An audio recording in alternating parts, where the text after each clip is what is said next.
কবরের জীবনটা আসল জীবন। বিশ্বনবী দোয়া করতেন, আল্লাহুম্মা ইন্না নাউযু বিকা মিন আযাবিল কবর। আল্লাহ, আমি আপনার কাছে কবরের আযাব থেকে পানাহ চাই, কবরের আযাব থেকে বাঁচতে চাই। এই কবরের মধ্যে অনেক ফিতনা হবে, অনেক সুয়াল হবে। কবরে প্রশ্ন আছে না নাই? কথা বলেন।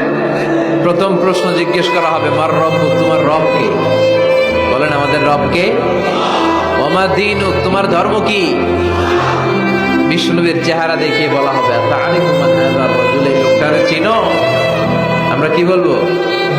আমরা চিনি, উনি আমাদের প্রিয় রাসূল মুহাম্মদুর রাসূলুল্লাহ সাল্লাল্লাহু আলাইহি ওয়াসাল্লাম। এরপরে জিজ্ঞেস করা হবে, এগুলো কোত্থেকে শিখলা? আমরা বলবো, কোরআন থেকে। ফায়ুফসাহু লাহু কবরুহু ৭০ যিরাআন। সুন্দর সুন্দর উত্তর করতে পারলে আপনার কবরটারে ৭০ হাত লম্বা করে দেওয়া হবে। ইফতাহু লাহু বাবুন ইলাল জান্নাহ, জান্নাতের দিকে একটা দরজা লাগিয়ে